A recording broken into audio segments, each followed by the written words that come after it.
Hello guys, আসসালামু আলাইকুম। Welcome to my Facebook page আর মাই ইউটিউব চ্যানেল রুল 0.2। তো আজকে আমি কথা বলবো একটা বাইককে যদি আপনি দীর্ঘদিন যাবত টিকিয়ে রাখতে চান, কিংবা একটা বাইক থেকে যদি আপনি আশা করেন যে বাইকটা দীর্ঘ কয়েক বছর ভালো সার্ভিস দিবে, সেক্ষেত্রে কোন কোন কাজগুলো করলে আপনার বাইকটা দীর্ঘদিন টিকসই থাকবে এবং কোন কোন কাজগুলো করলে আপনার বাইকটা করতে কোনো রকমের ঝামেলা দেখা দিবে না, এগুলো নিয়ে কথা বলবো। তো চলেন ভিডিওটা পুরোটা দেখি। এছাড়া আসলে আমাদের যাতায়াত ব্যবস্থা কল্পনা করতে পারি না, কারণ আমাদের ঢাকা শহরের রাস্তার অবস্থা এমন খারাপ হয়েছে যে সরকার যতই উন্নয়ন করুক না কেন, মেট্রো রেল, পাতাল রেল কিংবা এলিভেটেড এক্সপ্রেস যাই বানাক না কেন, কিন্তু আমাদের যানজট কমতেছে না। তো আমরা যদি চিন্তা করি যে ঢাকার এই প্রান্ত থেকে ওই প্রান্তে আমরা কোথাও যাব, আমাদের একদিনের পুরোপুরি সময় নষ্ট হয়ে যায়। তো সেক্ষেত্রে দেখা গেছে আমরা অনেকে বাইকের উপরে ডিপেন্ডেন্ট হয়ে গেছি, কারণ বাইক যেহেতু ছোট একটা বাহন, আর এটা দিয়ে আমরা ইজিলি এক জায়গা থেকে আরেক জায়গায় মুভ করতে পারি। তো হয়তো বা এই কারণে আমরা সবাই দিন দিন বাইকের দিকে বেশি পরিমাণে ঝুঁকতেছি। তো দেখা গেছে অনেক কাস্টমার বাইক কেনার পরে তারা বাইকটাকে মেনটেনেন্স করে রাখে না, যার কারণে তাদের বাইকে বিভিন্ন ধরনের প্রবলেম দেখা দেয়। এর মধ্যে এক নম্বর সমস্যা হচ্ছে বাইকের ইঞ্জিন। আপনার বাইকের ইঞ্জিনে যদি ঝামেলা দেয়, সেক্ষেত্রে আপনার যে ব্র্যান্ডেরই বাইক চালান না কেন, বাইকের ইঞ্জিন খারাপ থাকলে আপনি কখনোই বাইক চালায় শান্তি পাবেন না। আপনার বাইকের ইঞ্জিনের সাউন্ড নষ্ট হইলে কিংবা ইঞ্জিনে কোনো প্রবলেম দেখা দিলে, এটা সলভ না করা পর্যন্ত ওই বাইক চালা আপনি কখনোই শান্তি পাবেন না। তো ইঞ্জিনে প্রবলেম হওয়ার মেইন কারণ হচ্ছে আপনার বাইকের ইঞ্জিন অয়েল। আপনি যদি ইঞ্জিন অয়েল সঠিক সময় পরিবর্তন না করেন কিংবা ইঞ্জিন অয়েল যদি ডুপ্লিকেট ইঞ্জিন অয়েল ব্যবহার করেন, সেক্ষেত্রে কিন্তু আপনার বাইকের ইঞ্জিনে সমস্যা দেখা দিবে।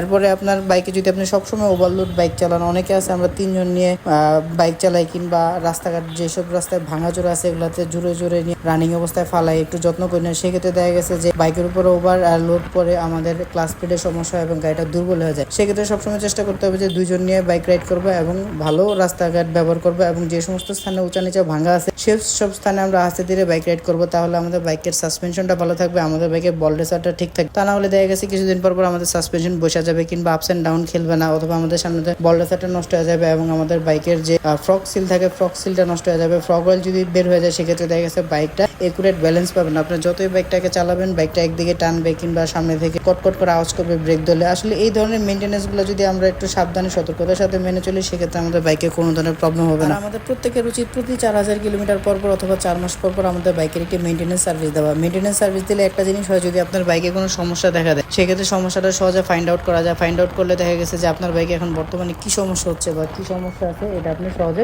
সিলেকশন করতে পারলেন, দেন এটা সমাধানও করতে পারলেন। তা না হলে দেখা গেছে একটা ছোট সমস্যার জন্য আস্তে আস্তে বড় সমস্যাগুলো দেখা দিবে। বাইকের ছোট ছোট সমস্যাগুলোকে অবহেলা করা যাবে না, কারণ ছোট ছোট সমস্যা থেকে একটা সময় বড় বড় সমস্যার সম্মুখীন হইতে হয়। আপনি যখন ছোট সমস্যাগুলো সমাধান করে নেবেন, দেখা গেছে আপনি মেনটেন্যান্স সার্ভিসে আসলেন, আপনার বাইকের টেবিলের অ্যাডজাস্টমেন্ট ঠিক করে নিলেন, টাইমিং চেনের অ্যাডজাস্টমেন্টটা ঠিক করে নিলেন, দেন আপনার বাইকের brake pad, brake shoe, air filter, spark plug এবং আপনার বাইকের বেয়ারিং এবং বল রেসার এবং ফ্রক সিলের সব অ্যালাইনমেন্ট এবং চেনের অ্যালাইনমেন্ট, হাওয়ার প্রেশার, এগুলো সব ঠিক আছে কিনা এগুলো চেক দিলে, এগুলো এভারেজে চেক দিলে দেখা গেছে আপনার বাইক ওভারঅল উইথ মেনটেন্যান্স সার্ভিসের মধ্যেই সব চেক। মেনটেন্যান্স সার্ভিসে আসলে আরেকটা জিনিস চেক করতে দেবেন, সেটা হচ্ছে আপনার বাইকের স্পার্ক প্লাগের গ্যাপটা ঠিক আছে কিনা, আপনার বাইকের টাইমিং চেনের অ্যাডজাস্টমেন্ট ঠিক আছে কিনা, এবং আপনার বাইকের টেবিলের অ্যাডজাস্ট ঠিক আছে কিনা, হাওয়ার প্রেশার ঠিক আছে কিনা, এবং আপনার বাইকের এয়ার ফিল্টারটা ঠিক আছে কিনা, এগুলো চেক দিবেন। এগুলো চেক দিলে দেখা গেছে আপনার বাইকের ওভারঅল এগুলোর জন্য আপনার বাইকে কোনো সমস্যা দেখা দিবে না। আমি যে বিষয়গুলো নিয়ে কথা বলেছি এগুলো বুঝতে পেরেছেন। অবশ্যই আপনারা এই বিষয়গুলো মেনটেন্যান্স করে চলার চেষ্টা করবেন, তাহলে আপনাদের বাইকে কোনো ধরনের সমস্যা দেখা দিবে না। যদি আমার চ্যানেলে নতুন হয়ে থাকেন কিংবা আমার পেজে নতুন হয়ে থাকেন, অবশ্যই আমার পেজটাকে ফলো দিয়ে দেবেন এবং আমার ইউটিউব চ্যানেল আছে রুল 0.2, ওই চ্যানেলটাকে সাবস্ক্রাইব করে দিবেন। পরবর্তীতে কোন ধরনের ভিডিও দেখতে চান ওই কমেন্টসের মাধ্যমে জানান, আমি চেষ্টা করবো ওই ধরনের ভিডিও দিয়ে আপনাদের পাশে থাকার জন্য। তো ধন্যবাদ সবাইকে ভিডিওটা কষ্ট করে দেখার জন্য। আসসালামু আলাইকুম।